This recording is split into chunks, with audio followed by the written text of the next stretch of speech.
64 yards. And oh, Nick, you didn't sit to watch Megatron. You stood. I did it as a player on the other side. Oh, Megatron's up. Stafford's about to throw him another ball. Let me go check this guy out. Congratulations to Megatron. Well deserved. Let's go, butter. You should sign with the Rams. Active Hall of Famer. You know, bonus take, I'm probably not going to get into the Hall of Fame, but I really want David Baker just to knock on my door, just to say hello. It's like a cameo thing, but he shows up in person. How you doing? Hey, congratulations, just Tom Brady. Ring number 7. Another person with 7 rings, Robert Horry, sent out a congratulatory tweet. Said, hey, welcome to the club. 2 GOATs, a lot of trophies there from Robert Horry. Made me start thinking, what's next? Tom Brady is not retiring. Who's got 8 rings? Well, we know Steve Kerr could be on one side of the basketball side. He's got rings with the Bulls, the Spurs, and the Warriors. Who else has 8 rings on the football side? Let me think. Are we counting defensive coordinator rings? Because Bill Belichick has 8 rings. No one wants to talk about it. Everyone just says Bill Belichick has 6 rings. But if you ask Bill Belichick to show up to your house, knock, knock, knock, like David Baker, say, hey, how many rings do you have? He will show you 8 rings. Belichick has 8 rings. He doesn't have Twitter. He's not going to put anybody on blast. But Belichick has 8 rings. So does Steve Kerr. 8 rings. All right, I got a take for you. I think Nick will like this one. We talk so much, Nick, about the GOAT, right? Tom Brady's not the GOAT because he won his 7th Super Bowl. He's not the GOAT because he's been in 10 or he's been playing for 100 years or all the numbers or stats or trophies or game, any of it. Tom Brady's the GOAT because he can stay up for an entire night game. Doesn't need a nap.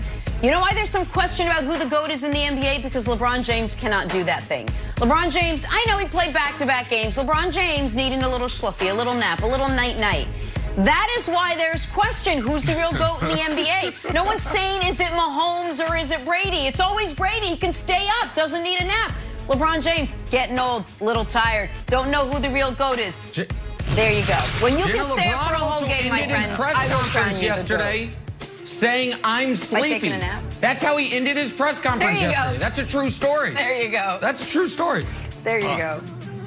Back here talking Russell Wilson now in the latest report that Russ has grown increasingly frustrated with the Seahawks' inability to protect him. I mean, he kind of does have a case, guys. He's been sacked 394 times the last 9 seasons, 69 more times than any other quarterback.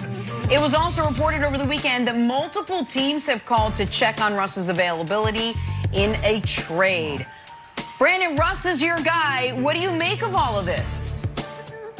Woo! Jenna, Russell Wilson is beyond frustrated. I think Russell Wilson is trying to figure out how to move on in a classy way.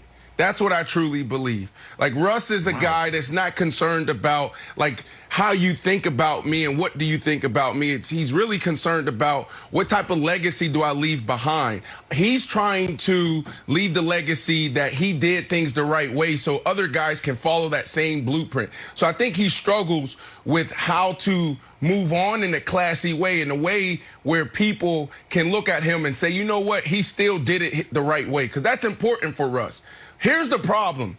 The problem, and everybody's talking about it, you got Jason Lockenford talking about, they need to protect him. Well, they drafted one guy, one offensive lineman, since they had Russell Wilson. They're always trying to figure out who's the steal out there in free agency, or who's the guy that, you know, should have a bounce back year, and they never really go out there and solidify that offensive line. Now, a lot of people are like, well, Russell Wilson, you're holding on to the ball a little long. Well, Pete Carroll, the offense that you put in place is we're going to run on first, we're going to run on second, and if it's third and manageable, we're probably going to run on third down, and then we're going to take shots. I was there. We had no quick game. There wasn't an established game outside of Doug Baldwin, and then you had Tyler Lockett, where it's like you had an option route. You either break in or you break out. That was it.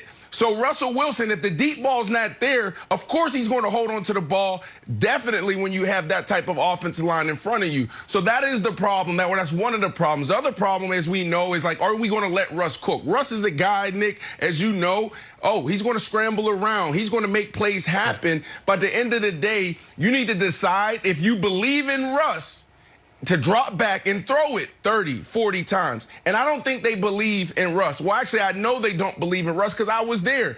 every day before practice, I would sit there with the quarterbacks, with Coach Shoddy and Russell Wilson, and we would talk shop. And we would also do quarterback drills. I would actually be in the quarterback drills, like dropping back, 3-step drops, 5-step drops, 7-step drop. So I heard a lot of stuff. Well, this week, Pete wants us to run a little bit more. Oh, well, what about this? Can't we get into this a little sooner? Or what about our no-huddle offense? It's like, no, this is what Pete wants. So there's a huge philosophical difference there in Seattle. But Brandon. Now, go ahead.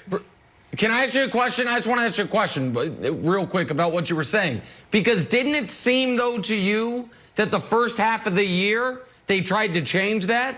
The first half of the year, the whole story was they were finally letting Russ cook. Is his frustration that they went away from that? Or is his frustration that he didn't have the right ingredients in order to successfully cook all year long? Because they were a different style offense the first half of this season. It comes down to what Pete Carroll wants, right? You got to think about it. Pete Carroll has been running the same defense for 10 years. We talked about this all year. I said, Nick, everybody in the league knows what's going to happen when you line up in a 3-by-1 on 3rd and short. We got K.J. Wright, who's going to come out and guard Tyreek Hill, that number 3 spot. He's going to run an over route. And you got speed versus a big.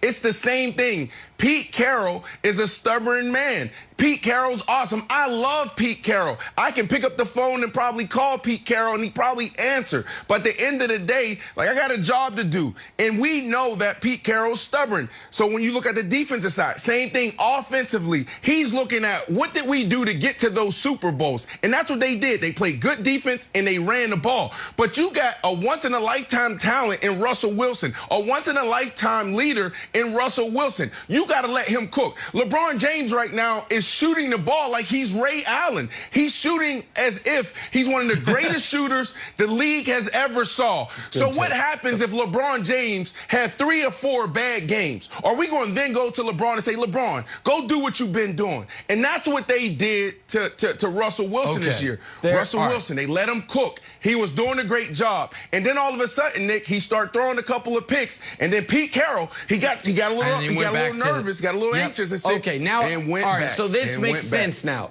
So it's a combination of the two. It's that you finally were letting me play a modernized offense.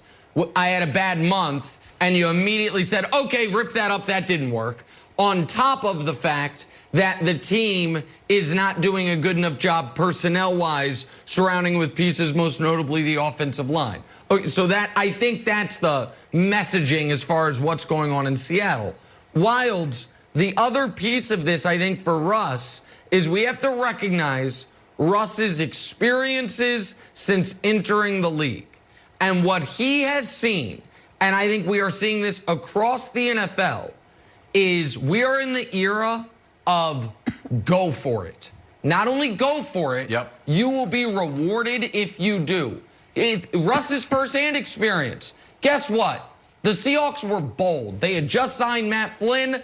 After 2 weeks of practices, they said, nope, we're going with Russell Wilson. He rewarded them with a championship. The Denver Broncos, we're okay. We have Tebow. We made the playoffs. Go sign Peyton Manning. They go to 2 Super Bowls. They win 1. Philly, we're okay. We're drafting, I think, 11th. Move up to number 2. Draft Carson Wentz. And during the year, acquire players at the trade deadline. You win a Super Bowl. The Chiefs, they had Alex Smith. They made the playoffs. Nope. Trade up, get Mahomes. They go to 2 Super Bowls. Tampa, Jameis Winston, what are we going to do? Go sign Tom Brady.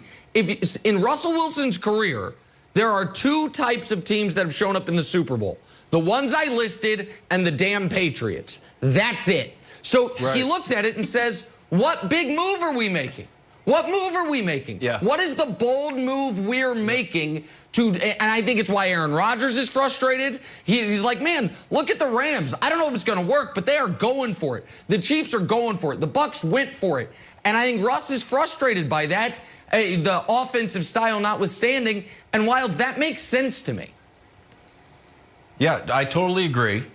And I want to get back to what Brandon said, because Brandon, you said that Russ is looking to move on in a classy way. So before we talk about sort of what Seattle can do, I want to look forward to, like, is Russ going to ask out? And you've made the point, you've been very consistent around the Harden trade.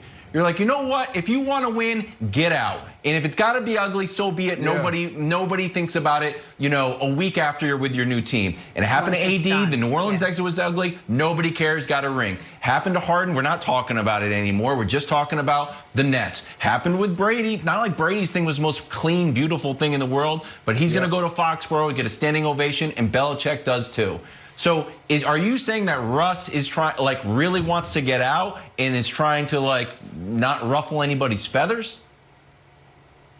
No, I think Russ wants to stay there, but he knows that Pete Carroll's going to continue to give him the runaround.